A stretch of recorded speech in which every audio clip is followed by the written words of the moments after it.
We're on your side for one-stop shopping, everything 2020 election related. All your local and statewide election results in one place on our website and on the WRDW app. Also this evening, 10 schools in Richmond County now fully learning from home because of COVID concerns. That's after Terrence Manor, Hornsby Elementary, and Lady High School all announced today they're making the switch. 7 other schools are already fully virtual. Barton Chapel and Blythe Elementary only just made the change today. Celeste Springer looks at the challenges for the schools and the parents.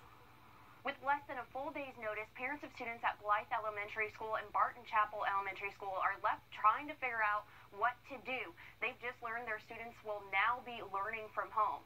I spoke to one of those parents about where her family goes from here. I'm taking it day by day. I have to, because, I mean, like I said, I have no one. Like, this put a damper on everything. Lambda Donaldson is a working mom scrambling to figure out plans for her elementary schoolers who are learning from home for 2 weeks. According to the district, 367 students at the 10 schools closed are under quarantine, and 850 students are quarantined district-wide. It was like a lot going through my mind, like, what am I going to do? Oh, no. Were they very safe? Did my kids catch it? Now I got to take them to the doctor. I got to listen out and see if they got a fever or if they coughing. She doesn't have a laptop at home, so her kids are working off paper packets. But the district says teachers have different resources to help. All of our teachers have a telephone number so that if students don't have access to the internet or to web, they can still be connected to their teachers. And Donaldson says it's been helpful for her kids. Daughter's teacher is very good. She called and checked on us. You know, she said she understands we don't have a computer, but if we need any help with the package, she's here for us. The district says they will continue to keep safety a priority. We're going to continue working with the Department of Public Health and keeping safety first of our students, our staff, and our community. And despite the struggles, parents like Donaldson say they agree with the decision. I'm not mad at them. They have to do what they have to do. And I think I do agree with them, you know, with the decision of closing the school down. And anybody that does have the symptoms, you know, stay away. Celeste Springer, on your side. Those parents should know school lunches are still available to parents of Richmond County students who are now learning from home. You can pick them up on Fridays. We're going to have the phone number you can contact on our website. A different story for schools in Aiken County. Today, all grade levels in the district officially started going back to school 5 days a week. Aiken County schools typically release their COVID numbers on Tuesday, but they didn't yesterday. But as of last Tuesday, 7 students and 8 staff were positive. That's far fewer than 1% of the entire student and staff population, but we'll try to get those updated numbers for you. In Columbia County, all middle schoolers who were on the hybrid schedule are also now back 5 days a week. 8th graders just started going back this week. Meanwhile, high schoolers are still on a hybrid schedule. Students are in person either 2 or 3 times a week right now. Much more news ahead after a check of the weather with Chief Meteorologist Riley Hale. And Riley, we're looking there at Aiken. Looks good over there. Yeah, another beautiful night up ahead. Not going to be quite as cool as what we were this morning. This morning out of Bushfield, we got all the way down to 36 degrees. We are expecting to generally stay in the mid-40s for low temperatures tonight into early Thursday morning. Our current temperatures, after hitting a high of 74, we're already down to 56 at Bushfield. Evans about 11 degrees or 9 degrees warmer at 65, and Aiken right in the middle at 61. It is going to be getting chilly this evening. Now that sun is down, we're expecting clear skies and temps generally in the mid-40s starting by midnight. Have a look at some rain possible by the weekend in just a little bit. Riley, thanks. There have been delays across the country counting ballots. 100. Also this evening, a man now faces charges after a body was found in a barrel in Edgefield County. Jerry Galloway charged with destruction or removal of human remains. Officials say the victim died of natural causes in September at a home in Lexington County. A warrant says Galloway took the body to Edgefield County, put it in a barrel with cement blocks, and put it in a creek near Rachel Road. Galloway is now out on bond. Demolition crews were back out at the old Regency Mall today. They've been working to bring it down for almost 2 weeks now. The Augusta Economic Development Authority says something new is going there, but they haven't said anything else about it. There's also no formal development plan filed with the city yet. The Regency Mall has been sitting empty for almost 2 decades now. Well, if you're looking for work, a job fair tomorrow will bring the opportunities right to you. All you have to do is sit in your car and wait. The job fair is tomorrow at the Southern Carolina Regional Development Alliance. That's on Jackson Street in Barnwell. It goes from 9 in the morning until 2 in the afternoon. When you show up, you stay in your car with a mask on, and someone will bring you a bag full of job opportunities from multiple employers. If you hear loud sirens around Plant Vogel tomorrow morning, don't be alarmed. No pun intended. The plant just upgraded their sirens. They're going to test them out. This happens ever so often. It's happening at 10 o'clock in the morning tomorrow. It'll last about 3 minutes. Anyone within 10 miles of Plant Vogel should hear those sirens, and they'll test them again November 19th and December 17th. So listen out for those and just know it's a test. Well, we could be seeing and hearing fewer red kettle bell ringers this holiday season, but the Salvation Army has a cool plan, hopefully to make up for all those lost donations. We'll tell you more about that when we come back. And donation records shattered to help feed people in our community. Hear about the impressive amount of meals that will be given to locals in need.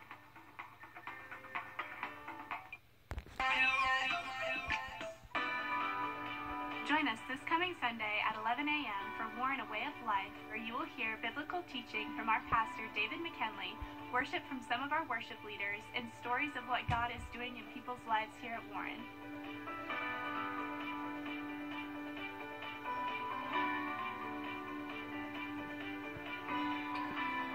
Join us this coming Sunday at 11 a.m. for Warren, A Way of Life, right here on WRDW News 12. 634,000 meals, more than 500,000, and they are still counting. That's how much food Golden Harvest has raised in their annual It's Spooky to Be Hungry fundraiser. And that's already double their previous donation record. Now Nick Proto shows us how far this food will go to help our community. In a year full of ups and downs, the It's Spooky to Be Hungry campaign for Golden Harvest was at an all-time high. A record year for a crazy year. The month-long campaign usually brings in about $80,000 a year.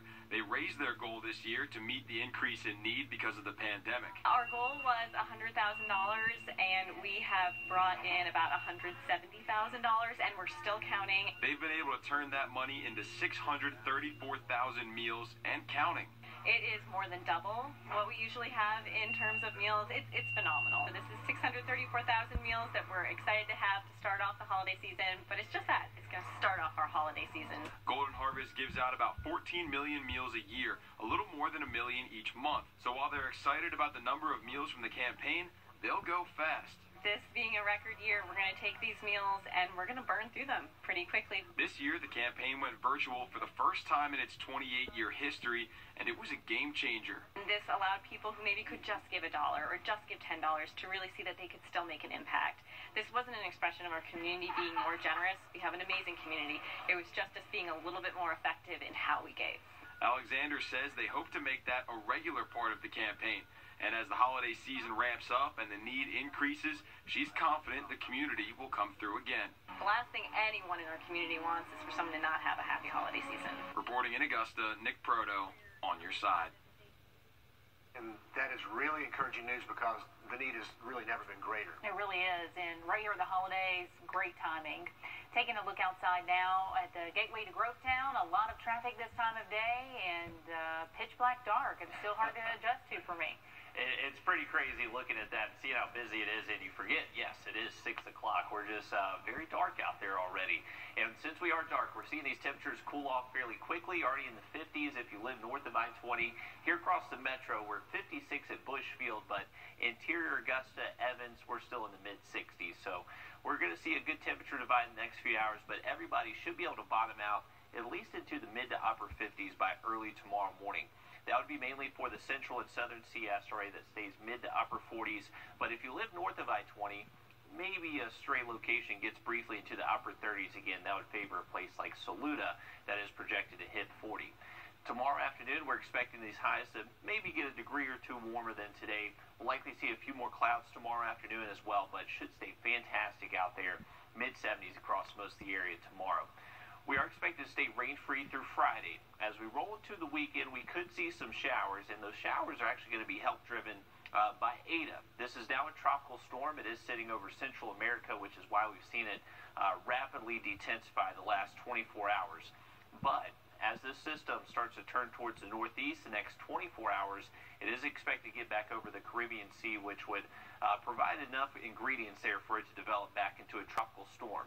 Here's a look at our cone of uncertainty. So remember, this cone is only showing you where the center of this storm is expected to be. There's still a lot of uncertainty past 4 or 5 days. So Sunday afternoon, we're thinking it could be anywhere between Cuba and South Florida. Now, it could be as far west as western Cuba or as far east as the Bahamas. So there still is uncertainty on where exactly this system is going to be.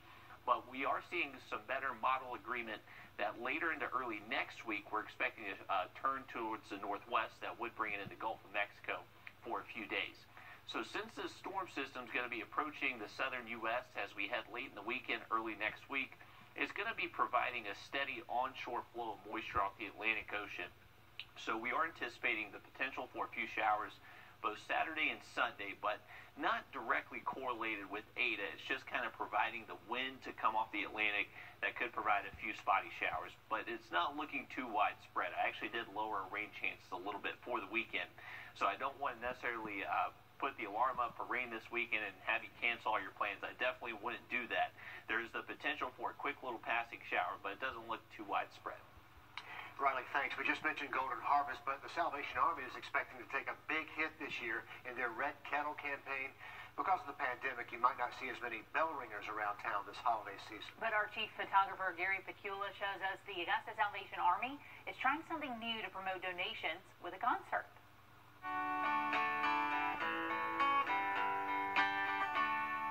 2020 has changed the way we do things. Our staff, they're constantly cleaning and sanitizing. We're promoting social distancing. Bed capacity has decreased 60% capacity, but we're full every night. We provide hope to people who may not have any more. To those in need and those without.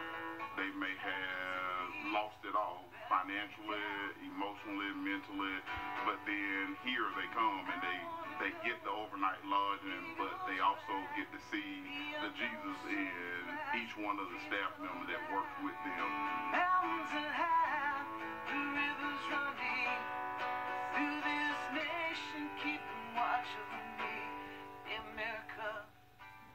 And we also have a wealth of local talent. This is a great way to showcase that. That's right, and this concert is 3 weeks from today. It's Wednesday, November 25th. It will be streamed on our Facebook, so maybe you'll have the family around for Thanksgiving around then. Great opportunity to do something kind for others. Yeah, we'll listen in. Okay, a fight we had to wait an extra 8 months for is finally here. Augusta soon. I keep your lake plans this weekend, just a chance for a few stray showers. Now look at that 7-day coming up.